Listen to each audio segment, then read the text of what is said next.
Hello guys, welcome back to our channel. ఈ వీడియోలో మనం thunderbolts movie ending and 2 post credit scenes గురించి డీటెయిల్గా డిస్కస్ చేద్దాం. దీంట్లో స్పాయిలర్స్ ఉంటాయి, సో ఇంకా మూవీ చూడని వాళ్ళు ఎవరైనా ఉంటే I suggest you to avoid this video. Before we jump in, ఒక చిన్న రిక్వెస్ట్.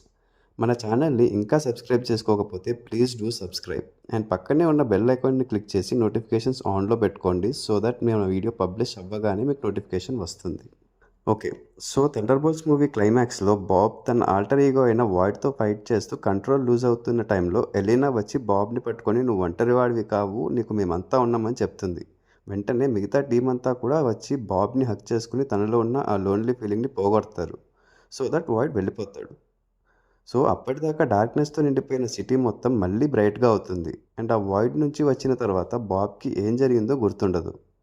అక్కడే ఉన్న వ్యాలంటీనాని చూసి కోపంగా థండర్బోల్ట్స్ అందరూ ఆమె వైపు వెళ్తూ ఉండగా అక్కడున్న చిన్న ఓపెనింగ్లో నుంచి అవతల సైడ్కి ఎస్కేప్ అవుతున్నట్టు వెళ్తుంది అండ్ థండర్బోల్ట్స్ కూడా ఆమె వెనకాలే వెళ్ళి చూస్తే మొత్తం మీడియా అంతా అక్కడ ఉంటుంది. అప్పుడే వాళ్ళకి అర్థమవుతుంది ఇదంతా వ్యాలంటీనా ముందే ప్లాన్ చేసిందని. అప్పుడు వ్యాలంటీనా మీడియాతో మాట్లాడుతూ కొన్ని సంవత్సరాలుగా ఈ టీంని డెవలప్ చేస్తూ వచ్చాను, ఇప్పుడు వీళ్ళ వల్లే ఈ వరల్డ్ సేవ్ అయింది అని చాలా స్మార్ట్గా క్రెడిట్ మొత్తం తన అకౌంట్లో వేసేసుకుంటుంది అండ్ ఈ టీంని న్యూ అవెంజర్స్గా అనౌన్స్ చేస్తుంది. సో థండర్బోల్ట్స్ నేమ్ లాస్ట్లో ఆ స్టార్ సింబల్ ఉండడానికి కారణం ఇదే. ఈ థండర్బోల్ట్స్ అనే నేమ్ పర్మనెంట్ కాదు, టెంపరీగా పెట్టారు అని. అలాగే ఫస్ట్ క్రెడిట్ సీన్ వచ్చే ముందు స్క్రీన్ మీద థండర్బోల్ట్స్ అని వచ్చి దాని ప్లేస్లో న్యూ అవెంజర్స్గా చేంజ్ అవుతుంది. ఫస్ట్ పోస్ట్ క్రెడిట్ సీన్ అయితే జస్ట్ ఫన్ కోసం పెట్టారనిపించింది నాకైతే. రెడ్ గార్డియన్ ఒక సూపర్ మార్కెట్లో ఉంటాడు అండ్ అక్కడ వీటీస్ బాక్స్ మీద న్యూ అవెంజర్స్ బ్రాండింగ్ని మనం చూడొచ్చు. అక్కడే ఉన్న ఒక లేడీతో ఆ వీటీస్ బాక్స్ చూపించి దాన్ని కొనిపించడానికి ట్రై చేస్తాడు. అలాగే ఆ బాక్స్ మీద ఉన్నది తనే అని చెప్పడానికి కూడా ట్రై చేస్తాడు. ఈ సీన్ అయితే మంచి కామెడీగా అనిపించింది. ఆ నెక్స్ట్ క్రెడిట్ సీన్ 14 months తర్వాత జరుగుతుంది, which could be the timeline of Doomsday movie. Avengers సింబల్స్తో ఉన్న డోర్ రొటేట్ అయి ఓపెన్ అవుతుంది అండ్ ఆ డోర్లో నుంచి new Avengers team members Yelena, Bucky, John Walker and Ghost వస్తారు. సో అవెంజర్స్ టవర్స్ ఇప్పుడు ఈ న్యూ అవెంజర్స్ టీమ్ బేస్గా చేసుకున్నారు అండ్ వీళ్ళ దగ్గర అడ్వాన్స్ టెక్ ఉన్నట్టు కూడా చూపించారు. ఈ సీన్లో ఎలెనా అసలు శామ్ ఇలా ఎందుకు చేస్తున్నాడు, గవర్నమెంటే అఫీషియల్గా మనల్ని న్యూ అవెంజర్స్గా అనౌన్స్ చేసింది కదా, బట్ శామ్ ఎందుకు అర్థం చేసుకోవట్లేదు అంటుంది. అయితే బక్కీ శామ్ దగ్గర షీల్డ్ ఉంది అంటాడు. అప్పుడు జాన్ వాకర్ నా దగ్గర కూడా షీల్డ్ ఉంది అని సెంట్రీతో ఫైట్లో వంగిపోయిన షీల్డ్ని చూపిస్తాడు. 14 months తర్వాత కూడా జాన్ వాకర్ ఇంకా ఆ షీల్డ్ యూజ్ చేస్తుండడం కొంచెం విచిత్రమే అని చెప్పాలి. మళ్ళీ ఎరీనా మాట్లాడుతూ ఒకవేళ శామ్ కూడా టీంని ఫామ్ చేస్తే అప్పుడు రియల్ అవెంజర్స్ ఎవరు అని అంటుంది. అప్పుడు జాన్ వాకర్ మన మీద జనాలకి మంచి ఇంప్రెషన్ లేదు, సో సోషల్ మీడియా మొత్తం మన మీమ్సే ఉన్నాయని చెప్తాడు. సో ఇక్కడ ఒక విషయం అబ్జర్వ్ చేయాలి. శామ్ ఒకవేళ టీంని ఫామ్ చేస్తే అని అంటుంది, అంటే శామ్ ఇంకా న్యూ అవెంజర్స్ని రిక్రూట్ చేయలేదా? Captain America Brave new world events తర్వాత థండర్బోల్ట్స్ మూవీ జరుగుతుంది అండ్ ఈ పోస్ట్ క్రెడిట్ సీన్ థండర్బోల్ట్స్ ఈవెంట్స్కి 14 months తర్వాత జరుగుతుంది. ఇంత టైం అయినా కూడా శామ్ ఎందుకు ఇంకా అవెంజర్స్ టీంని ఫామ్ చేయలేదు? లేదా ఒకవేళ చేసినా కూడా ఎవరికీ తెలియకుండా సీక్రెట్గా ఉంచుతున్నాడా? ఈ క్వశ్చన్కి ఆన్సర్ మనకి డూమ్స్డే మూవీలోనే తెలుస్తుంది. సో మళ్ళీ ఎలీనా శామ్ అవెంజర్స్ నేమ్ మీద కాపీరైట్ ఫైల్ చేశాడు అని చెప్తుంది. వై? బికాస్ లీగల్గా అవెంజర్స్ నేమ్ మీద అన్ని కాపీరైట్స్ శామ్ దగ్గరే ఉన్నాయి అండ్ శామ్కి ఈ థండర్బోల్ట్స్ టీమ్ని న్యూ అవెంజర్స్గా అనౌన్స్ చేయడం నచ్చదు, ఎందుకంటే ఇందులో ఉన్నది మర్డరర్స్ అండ్ అసాసిన్స్ అండ్ బక్కీ శామ్తో మాట్లాడడానికి ట్రై చేసినా కూడా యూజ్ ఉండదు అండ్ ఎలీనా స్పేస్లో ఏదో జరుగుతుంది కానీ మనకు ఎవరు ఏం చెప్పట్లేదు అంటుంది.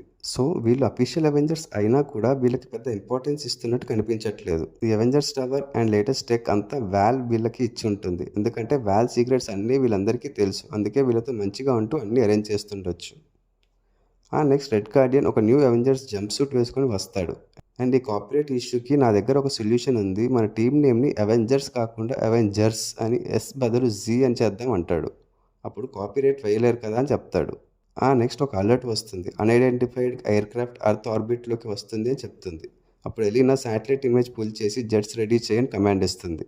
సో ఈ న్యూ అవెంజర్స్ టీం దగ్గర జెట్స్ కూడా ఉన్నాయి అండ్ రెడ్ గార్డియన్ మనకి జెట్స్ ఎందుకు, సెంట్రీ ఉన్నాడు కదా అని అంటాడు.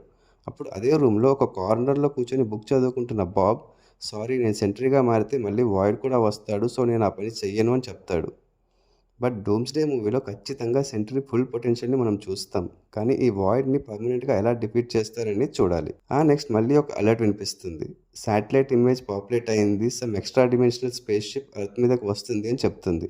ఆ షిప్ ఇమేజ్ జూమ్ అవుతూ మెల్లగా రొటేట్ అవుతుంది. And there it is Fantastic Four logo with Fantastic Four theme music in background. So ఈ స్పేస్ షిప్లో ఉన్నది Fantastic Four members. And Fantastic Four first steps మూవీలో గెలాక్టస్ వాళ్ళ ఎర్త్ని డివోర్ చేయడానికి వస్తాడు. సో ఆ ఫైట్లో ఫెంటాస్టిక్ ఫోర్ టీం ఓడిపోయి వాళ్ళ ఎర్త్ నుంచి తప్పించుకొని ఎర్త్ 616కి వస్తుండొచ్చు.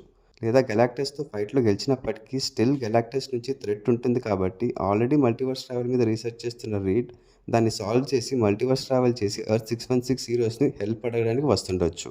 అండ్ ఇదే టైంలో డాక్టర్ డూమ్ కూడా ఎర్త్ 616కి వస్తుండొచ్చు. ఈ సీన్ అయితే ఖచ్చితంగా ఫెంటాస్టిక్ ఫోర్ ఎండింగ్లో లేదా ఆ మూవీ ఫస్ట్ పోస్ట్ క్రెడిట్ సీన్లో అయినా దీని ఎక్స్టెండెడ్ వర్షన్ ఉంటుంది అనిపిస్తుంది. ఈ ఎండ్ క్రెడిట్ సీన్ అయితే చాలా బాగుంది. మళ్ళీ old Marvel type of feeling అయితే వచ్చింది. సో దీని మీద మీ ఒపీనియన్ అండ్ థాట్స్ ఏంటో కింద కమెంట్స్లో చెప్పండి. అలాగే మా వీడియో మీకు నచ్చితే ఒక లైక్ చేసి మీ ఫ్రెండ్స్ అండ్ ఫ్యామిలీ మెంబర్స్తో కూడా షేర్ చేయండి. Don't forget to subscribe. Also follow us on Facebook and Instagram. Thanks for watching. See you in the next video. Adios.